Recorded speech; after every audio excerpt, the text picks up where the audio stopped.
बिस्मिल्लाहिर्रहमानिर्रहीम। ख़वातीन व हज़रात, सेहत, हेल्थ और जैसा कि डिमेंशिया पे बात हो रही थी, मैं और डॉक्टर अब्दुल मशकूर साहब हाजिर हैं। डॉक्टर साहब, ये बगैर अद्वियात के जो इलाज होते हैं, सबसे बेहतर तो इलाज यही है कि अगर इंसान अपना जीने का जो तरीका है उसको बदल ले, चेंज ऑफ लाइफस्टाइल। बिल्कुल, तो उससे भी इस पे बेहतरी आ सकती है इन बीमारियों से। जी, असल में क्या है कि पिछली दफा हम बात कर रहे थे ना कि कुछ दवाएं हैं जो डॉक्टर्स देते हैं शुरू में, या अगर मर्ज बढ़ गया है तो बाद में कुछ दवाएं कुछ है ऐसी, जैसे बगैर अद्विया के इलाज, जैसे कि खैर इलाज तो इसका है ही नहीं, चाहे दवाएं हो या ना हो, लेकिन यह है कि इंसान की जिंदगी आसानी से गुजर जाए, सुकून से गुजर जाए।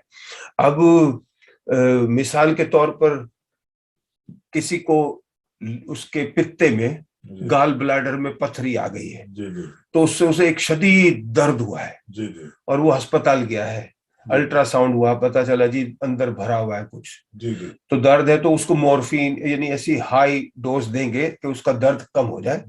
तो वो दर्द कम तो हो गया मगर वो इलाज नहीं हुआ, मगर उसकी जिंदगी जरा सुकून आ गया। अब बाद में उसका वो इलाज करेंगे, पित्ता निकालेंगे या कुछ भी करेंगे। इसी तरह डिमेंशिया में भी इलाज तो नहीं है, लेकिन जिंदगी जरा आसान हो जाती है कुछ दवाओं से, और कुछ ऐसी चीजें करने से जिनमें दवाएं शामिल नहीं है। और उसमें सबसे पहली चीज जो है उसको वो कहते हैं CST, यानी कॉग्निटिव स्टिमुलेटिंग थेरापी। अच्छा, ये कॉग्निटिव स्टिमुलेटिंग थेरापी जो है, दरअसल क्या है कि मैं जो मेरा काम है, जिसमें मैंने जो उसका पैकेज बनाया है, वो ये है कि उर्दू में, गुजराती में, या इंग्लिश में ही, या बांग्ला में, India, Pakistan, Bangladesh, Kenya, Uganda के जो लोग हैं, अब उनमें से मिसाल के तौर पर एक पाकिस्तानी को ले हम, मिसाल के तौर पर, और उसको डिमेंशिया है। अब उसको हमने CST थेरापी जो है, कॉग्निटिव स्टिमुलेटिंग थेरापी करनी है। तो उसका क्या होगा कि 5 मुख्तलिफ किस्म के मैंने रिसोर्स पैक या पैकेज बनाए हैं। एक पैक पे लिखा हुआ है फूड, एक पे लिखा हुआ है बिल्डिंग्स, एक पे लिखा हुआ है ट्रैवल। तो इस तरह से 5 मुख्तलिफ बनाए। अब जैसे फूड है, फूड में क्या है कि मैंने तस्वीरें डाल दी हैं इंटरनेट से लेके, बिरयानी, नहारी, हलीम, पाए, सीख कबाब, शामी कबाब, ये चीज डाल। अब मैंने जो वो जिसको डिमेंशिया है उसके पास में बैठा हूं और मैंने उसको ये फोटो दिखाई और मैंने कहा कि इसमें से आपको कौन सी चीज जो है वो याद है या पसंद है, या आप मुझे बताएं कि ये क्या है।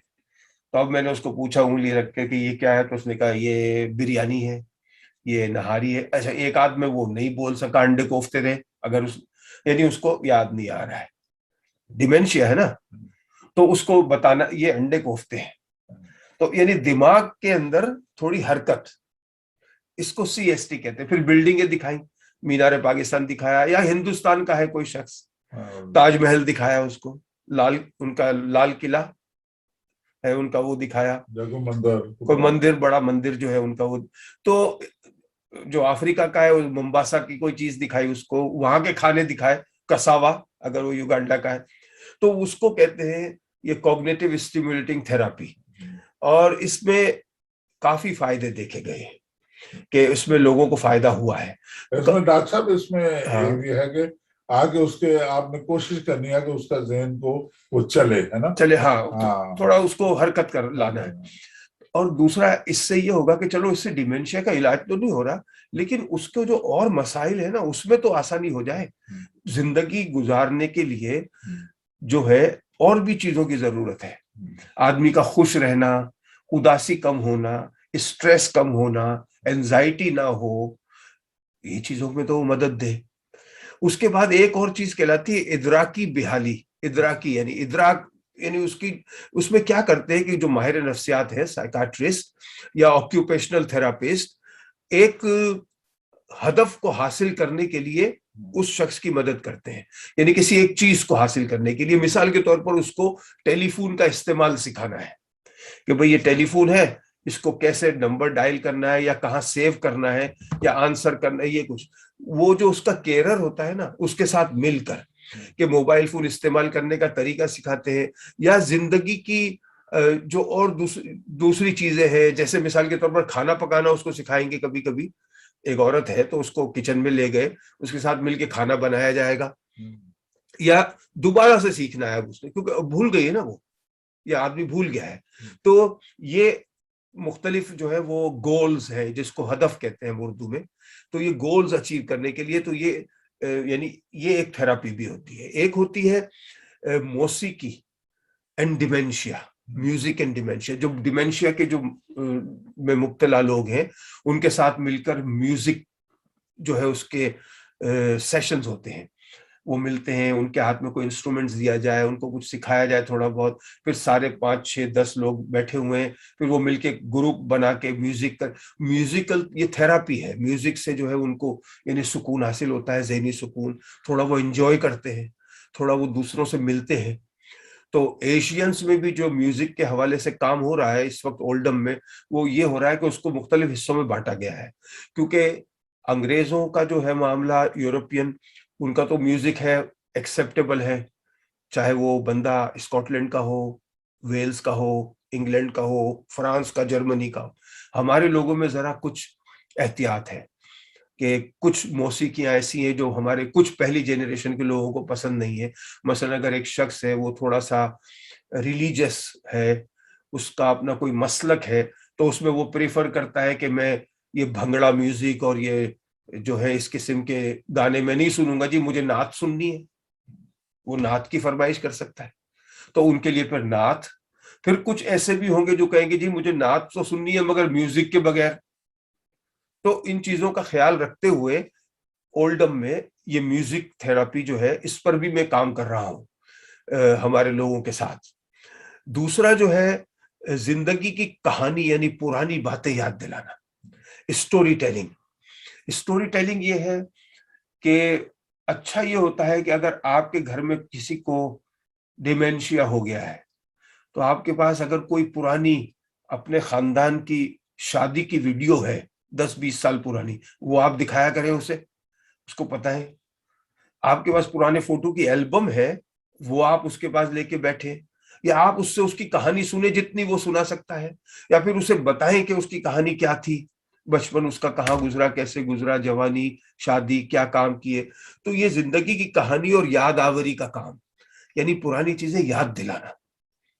तो स्टोरी टेलिंग इसको भी कहते हैं इसको।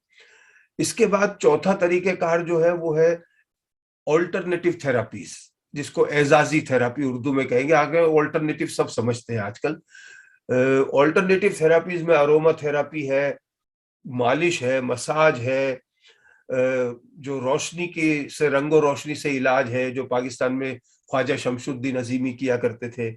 तो ये तमाम चीजें जो है, मगर जो ये एजाजी है ऑल्टरनेटिव थेरापी जैसे मसाज या अरोमा थेरापी, या कुछ लोग होम्योपैथी को भी शामिल करते हैं, अपने डॉक्टर से मशवरा किए बगैर ये ना किया जाए। बाकी चीजों के लिए तो डॉक्टर से कनेक्शन रहता है आपका, सीएसटी हो या इदराक की बिहाली हो या म्यूजिक है, उसमें तो आप राब्ते में हैं उनसे। लेकिन ये एजाजी थेरापी में राब्ता आपका नहीं है। कल को किसी ने व्हाट्सएप के, एक तो हमारे व्हाट्सएप और फेसबुक पे जितने डॉक्टर हैं इतने दुनिया में नहीं है, सोशल मीडिया पे जितने डॉक्टर हैं इतने दुनिया में नहीं है, और इतने ही मुफ्ती भी हैं जितने दुनिया में नहीं है। तो उनसे तो बहुत ज्यादा बचना है कि किसी ने कह दिया जी डिमेंशिया है, होम्योपैथिक की ये वाली गोली है, ये खा ले। और भाई मैं ये नहीं कहता कि गोली ना खाएं, मैं ये भी नहीं कहता होम्योपैथिक इलाज गलत है, मैं ये नहीं कहता, लेकिन करने से पहले अपने जीपी से, डॉक्टर से मशवरा जरूर करें। चाहे वो अरोमा थेरापी हो, होम्योपैथी हो, रोशनी से इलाज हो, या मसाज हो, या किसी किस्म का और कोई अरोमा थेरापी ऑल्टरनेटिव मेडिसिन हो, किसी किस्म की भी, आपके डॉक्टर का जानना जरूरी है, ताकि वो आपके केस में देखेगा कि आपको कहीं हो सकता है आपको कोई ऐसा मस्कुलर प्रॉब्लम हो, बोन्स का प्रॉब्लम हो, और आपने मसाज कराना शुरू करा दिया, वो और हड्डियां दर्द हो जाएंगी आपकी। आपको किसी चीज से एलर्जी रिएक्शन होता हो, किसी चीज का, आपने अरोमा थेरेपी के तेल सूंघना शुरू कर दिए या धुएं लेना शुरू कर दिए, क्या पता आपको अंदरूनी तौर पर अस्थमा जैसा कुछ मामला हो। तो डॉक्टर के पास तो हर रिकॉर्ड मौजूद है कि आपको क्या है। तो हो सकता है डॉक्टर आपको सही मशवरा दे कि आप ये करें या ना करें। तो ये है इसकी मुख्तलिफ, इसको लाइफ स्टाइल अगर हम हमारा चेंज करें, एक्सरसाइज और हेल्दी ईटिंग, इन दोनों पे हम इंशाल्लाह आने वाले प्रोग्रामों में भी बात करेंगे। बहुत शुक्रिया। ख़वातीन हज़रात, फिर मिलते हैं।